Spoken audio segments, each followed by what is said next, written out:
दोस्तों नमस्कार, आप देख रहे थे नर्जीन। देखिए मेरे साथ मोहित शर्मा मौजूद है। इनसे हम बात करेंगे ईवीएम के मुद्दे पर और जो राजस्थान का मुद्दा चल रहा है उस पर भी बात करेंगे। और सबसे बड़ा आज का जो मुद्दा रहा है, महुआ मित्रा टीएमसी की सांसद है, उनकी सदस्यता रद्द कर दी गई है, उसको लेके बात करेंगे। पहले ईवीएम पर बात करते हैं। मोहित शर्मा जी, क्या ईवीएम का चल रहा है? लोग कह रहे हैं कि हम इसके लिए धरना देंगे, विरोध करेंगे। लग रहा है क्या वक्त आ चुका है या बाकी में सिर्फ मुद्दा बनाया जा रहा है?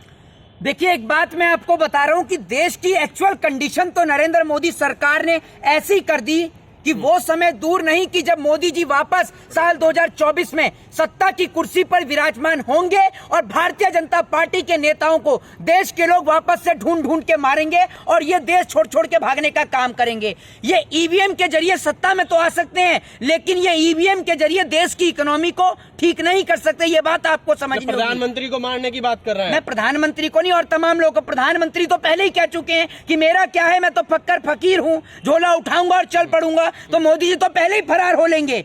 जब जनता भुखमरी से परेशान होगी, जब बेरोजगारी और महंगाई से त्रस्त होगी, तो अपने आप जनता सड़क पर आएगी और एक बड़ा आंदोलन करेगी। और आज आपको एक बड़ी यूनिक चीज के साथ खुलासा करना चाहता हूं और बताना चाहता हूं। कल मैं कुछ ऐसी खबरें देख रहा जिन्होंने पूरी तरीके से भारत की सरकार को और पाकिस्तान की सरकार को एक्सपोज करने का काम किया। अब मैं आपको बताता हूं, भारत के चैनलों पर चलता है कि पाकिस्तान में हिंदुओं को खाना नहीं मिल रहा, पाकिस्तान में हिंदू खतरे में है। वहीं मैंने पाकिस्तान के चैनल पर देखा तो पाकिस्तान में दिखाया जा रहा है मुसलमानों के पास खाने को रोटी नहीं। भारत हो रहा है तबाह। भारत के अंदर मुसलमानों को जो है वो चोट पहुंचाई जा रही है। भारत में मुसलमान खतरे में। मतलब एक एजेंडा चल रहा है कि भारत में दिखाया जाता है पाकिस्तान का बुरा हाल है और पाकिस्तान में दिखाया जा रहा है भारत का बुरा हाल है। और इन बुरे हालों के चलते सरकार हमसे भारत और पाकिस्तान के नाम पर वोट बटोरने का काम करती है। ये बात तो मैं समझ चुका हूं पूरी तरीके से। जी, योगी जी बनने जा रहे हैं राजस्थान के मुख्यमंत्री, एक और योगी। आप लोगों को बड़ी दिक्कत हो रही है? देखिए, हमें दिक्कत नहीं और ये दिक्कत खुद बीजेपी को हो रही है। दूसरी बात ये कि एक बात मुझे बताइए, अब इस देश में ऐसे ही लोग सांसद में पहुंचेंगे जो लोग इस देश के अंदर ना तो एजुकेशन जानते, ना हेल्थ, ना डेवलपमेंट के बारे में कुछ उनको पता। सबसे बढ़िया है इस देश के अंदर एक बढ़िया व्यापार आपने शुरू कर दिया कि पढ़े लिखे लोग राजनीति से दूर हो जाएं और आप एक बढ़िया भगवा वस्त्र धारण करें और उसके बाद आप जो है आराम से पार्लियामेंट में पहुंच जाए। मांस की दुकान में मांस हड्डी नहीं खाते तो आपको क्या दिक्कत है? वो हड्डी नहीं खाते, वो नोट की गड्डी खाते हैं। भाजपाई है ना, तो भाजपाई तो भ्रष्टाचारी हैं। इन्हों का हड्डी से काम नहीं चलता, इन्हों का नोट की गड्डी से काम चलता है और देश की जनता के खून पीने से। हड्डी नहीं चाहिए इनको, नोट की गड्डी चाहिए, करारी करारी एकदम। देकर आए क्या आप? जी, देकर आए आप? देकर नहीं आए। आपने देखा नहीं अभी जो वो वीडियो वायरल हो रही थी जिसमें वो बीजेपी के नेता का बेटा करोड़ों की डील कर रहा था? हड्डी की थोड़ी डील कर रहा था, नोट की गड्डी की डील कर रहा था। तो बीजेपी के नेताओं को हड्डी वड्डी नहीं चाहिए, इन्हों को नोट की गड्डी चाहिए। और उससे कोई पूछे कि भैया तुम्हारी पार्टी जो मोटा मोटा चंदा लेती है वो अल कबीर प्राइवेट लिमिटेड कंपनी किसकी है? जरा बताए कोई मुझे। ये तमाम कंपनियां हिंदुओं की हैं, ये बीफ की कंपनियों से पैसा लेते हैं, चंदा लेते हैं और उसके बाद कह रहे हैं कि हम मांस की दुकान बंद करा देंगे। और बाबा जी का ऐसा हुआ कि पहले दिन तो, और आप देखिए 600 वोट से जीतने के बाद आदमी 640 वोल्ट का करंट खाता है। ये देखिए 600 वोट से जीत के आए, महज 600 वोट से हवा महल से जीतकर आए हैं। और उसके बाद जीतने के बाद में तुरंत ही मांस की दुकान पे पहुंच गए। उसके बाद अगले दिन माफी वीर सावरकर बन गए, सावरकर बन के माफी मांगी तो उसके बाद में पुलिस स्टेशन में भी घुस गए। पुलिस स्टेशन में से भी अधिकारी ने ठीक से समझाया कि उंगली नीचे करके बात कर। उसके बाद में बाबा जी लाइन और लेंथ पे आ गए। आप ऐसा काम करते ही क्यों हैं जो आपको माफी मांगनी पड़े? ये बनना, सावरकर बनना छोड़ दीजिए, माफीनामे लिखना बंद कर दीजिए, ठीक है ना? अच्छा, ईवीएम को लेकर क्या है? ईवीएम को लेकर अब 5 राज्यों में चुनाव हुए, तेलंगाना जीत जाते हैं, जीतने से पहले क्यों नहीं कहते? अब ये कहा जा रहा है 24 में भी कि ईवीएम रहा तो मोदी जी आएंगे। मैं ये बात कब से कह रहा हूं, लेकिन इस बात को उठाना चाहिए विपक्ष को।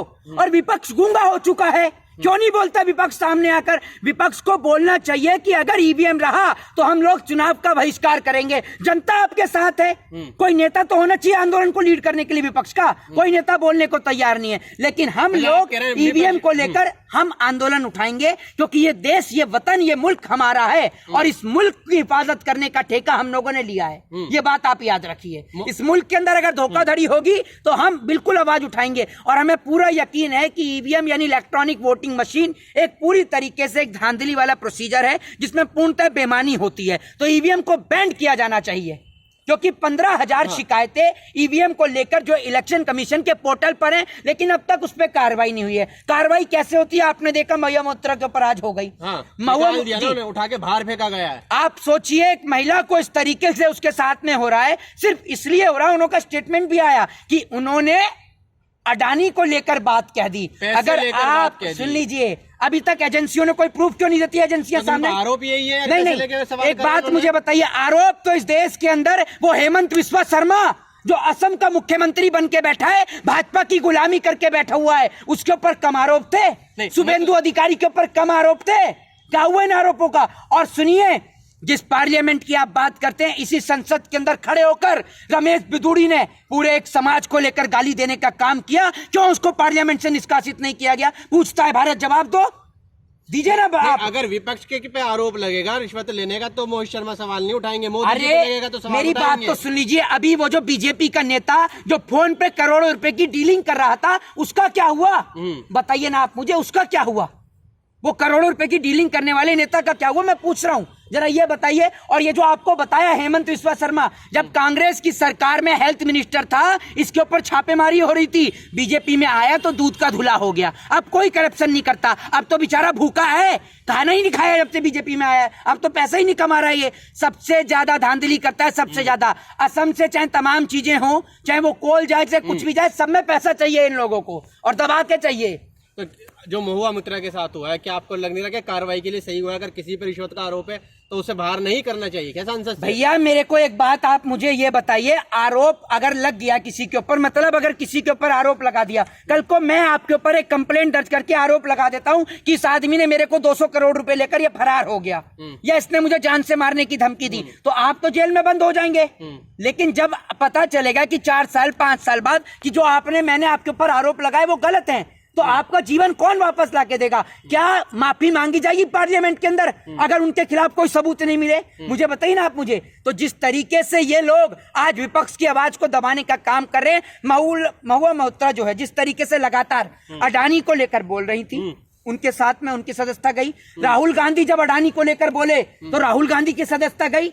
मतलब नरेंद्र मोदी खुला संदेश दे रहे हैं कि जो मेरे मित्र, मेरे दोस्त अडानी को लेकर बोलेगा उसे मैं छोड़ूंगा नहीं, चाहे वो कोई भी हो। अडानी को लेकर यूट्यूब पर अगर कोई बोल दे तो यूट्यूब की रीच डाउन हो जाती है। ये क्या है? क्या चल रहा है देश में? मतलब ये देश अडानी चला रहा है या प्रधानमंत्री चला रहा है? प्रधानमंत्री नहीं, ये देश अडानी चला रहा है। ये बात मैं दावे से कहता हूँ। और मैं आज अडानी के खिलाफ बोल रहा हूँ। हो सकता है कल मुझे भी अडानी जेल में डलवा दे या कुछ भी करवा दे। मोटे पैसे वाली असामियां कुछ भी करा सकती है। लग रहा है क्या मोहित शर्मा को पहले ही? मेरे को डर नहीं लग रहा। भगत सिंह को मानने वाले लोग हैं हम, ठीक है? हमारे दादाजी फ्रीडम फाइटर हैं, सावरकर नहीं है। माफी नहीं मांगते हम किसी से। इस देश के लिए अगर कोई हमारे सीने पे बंदूक भी चला दे, हम सीने पे गोली खाने को तैयार हैं। अडानी से डरेंगे? क्यों डरेंगे? चोर हैं, डकैत हैं, बदमाश हैं, गुंडे हैं हम, क्यों डरेंगे? हम नहीं डरते। हम डरते हैं तो सिर्फ एक ही चीज से, हम एक ही चीज से डरते हैं, बाबा साहब के संविधान से। विदेशी ताकत है ना आपके साथ? कौन सी विदेशी ताकत है? मोदी जी कहते हैं विदेशी ताकत तो लोगों पर। हमारे साथ में हमारे देश का संविधान है और उससे बड़ी ताकत कोई नहीं। ये बात याद रखिए। संविधान में हमें पूर्ण भरोसा है और हमें पता है कि संविधान की ताकत हमें आज भी नहीं आने देगी। एक सवाल और है, लोग कह रहे हैं, हम पश्चिम यूपी गए, कवर करके आए, कह रहे हैं कि भाई अगर बड़े नेता आंदोलन करेंगे तो हम सड़कों पर उतरने के लिए तैयार है। मोहित शर्मा सड़कों पर जाएंगे ईवीएम को लेकर? मैं ईवीएम को लेकर एक बहुत जल्द एक आंदोलन को शुरू करने की वो कर रहा हूं कोशिश। और मैं इसीलिए जो है अपने तमाम जो मेरे सोशल मीडिया प्लेटफॉर्म है, चाहे वो मोहित शर्मा जो इंडियन के नाम से मेरा इंस्टाग्राम हैंडल है, चाहे तमाम चीजें, वहां पर मैं लोगों को जोड़ूंगा और उसके बाद में लोगों से राय मशवरा कर उसके बाद हम बड़ी संख्या में ईवीएम को लेकर एक आंदोलन करने की शुरुआत करेंगे। तो कोई और उम्मीद है मोदी जी को हराने की? मोदी जी को हराने की एक ही उम्मीद है, बस ईवीएम बैन कर दो। उसके बाद मोदी पंचायत का चुनाव नहीं जीत सकता। ये तो फिर भी लोकसभा, ये बात लिख के दे रहा हूं। ईवीएम नहीं थी तब भी तो 12 साल मुख्यमंत्री रहे वो। 12 साल रहे मुख्यमंत्री, 3 बार मुख्यमंत्री बने। वो बात अलग थी। ये वो एक राज्य की बात है, ये देश की बात है। जिस देश के अंदर भारत के 28 राज्य आते हैं, ठीक है, केंद्र शासित प्रदेश आते हैं। मोदी जी से, मोदी जी की पूजा होती है, मोदी जी को भगवान माना जा रहा है, इसलिए आपको चिढ़ हो रही है मोदी जी से। आप पूछते हो मोदी को? हैं? आप चाहते हो कि आपके घर में कोई मोदी जैसा हो? आप चाहते हो? कौन सी जनता पूज रही है? दिखाया गया है मेनस्ट्रीम मीडिया पे। तो एक काम करो ना, ये राम जी का मंदिर क्यों बनाया है? मोदी जी का मंदिर बना दो। अगर मोदी को भगवान मान रहे हो, अगर मोदी, एक बात मुझे बताइए, ये जो कह रहे हैं कि राम मंदिर को लेकर, तो मोदी जी का मंदिर बनाओ, राम जी का क्यों बना रहे हो? राष्ट्रपति ने बोला है एक गांधी जी महापुरुष थे, दूसरा महापुरुष सदी के हमारे मुख्य गांधी जी प्रधानमंत्री हैं। गांधी जी और इनकी तुलना, गांधी जी वो थे, उपराष्ट्रपति ने करी सुन लीजिए बता रहा हूं, जवाब दे रहा हूं। हालांकि इस देश में राष्ट्रपति को लेकर नहीं बोल सकते, लेकिन मैं मोदी को लेकर बोल रहा हूं। गांधी जी वो थे जिन्होंने वस्त्रों का त्याग कर देश की जनता को कपड़ा पहनाया, और ये नरेंद्र मोदी वो हैं जिन्होंने जनता को नंगा कर खुद ने 10 लाख का सूट पहना। तो गांधी और मोदी को एक साथ ना जोड़ें इस देश के अंदर, ये याद रखिएगा। कल को तो आप ये कह कौन पहनेगा देंगे, फिर? प्रधानमंत्री नहीं पहनेंगे तो कौन पहनेंगे देश इस के? देश में लाल बहादुर शास्त्री भी प्रधानमंत्री हुए, आपको पता है? फटी हुई धोती थी लाल बहादुर शास्त्री के पास, और जब उनकी वाइफ ने कहा कि आप देश के प्रधानमंत्री हैं, आप नई धोती क्यों नहीं ले लेते, तो शास्त्री जी जवाब देते हैं कि देश की आर्थिक स्थिति खराब है, इसलिए मैं अभी नई धोती नहीं ले सकता। वो पैसा बचाते थे देश का, ये सोचिए। वो आदमी जिसने पाकिस्तान को मुंह तोड़ जवाब देने का काम किया। नहीं है ना, तो देश ऊंचे बुलंदियों पर है देश। सुन लीजिए, उस वक्त भी देश की स्थिति अच्छी हो गई थी जब अटल बिहारी वाजपेयी प्रधानमंत्री थे, मनमोहन सिंह प्रधानमंत्री थे। मनमोहन सिंह ने पहना कभी 10 लाख का सूट? बताइए ना आप मुझे। अटल बिहारी वाजपेयी ने पहना? ये तो भैया वो है जो जनता का खून चूस चूस के उसको निचोड़ कर उसके बाद में 10 लाख का सूट पहन रहा है। इसके सामने अगर कोई अधिकारी चश्मा लगा दे मोदी के सामने, तो उस अधिकारी को हटा देता है। याद है ना, मोदी की सभा में एक अधिकारी चश्मा ला के खड़ा हो गया था, मोदी ने अगले दिन ही उसको चल बेटा घर चल। मतलब आप ये सोचिए, ये इस तरीके का एक शासक है, क्रूर तानाशाह शासक है, याद रखिएगा।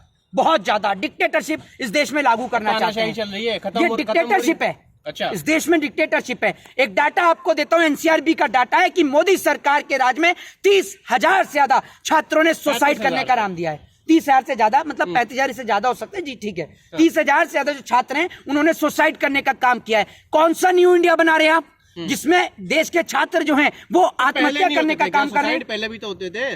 पहले इतने होते थे? बताइए ना आप मुझे, इतने होते थे? आज सरकार जब देश की कंपनियों को बेचेगी तो नौजवान आत्महत्या करेगा ही। जय हिंद, जय भारत, वंदे मातरम।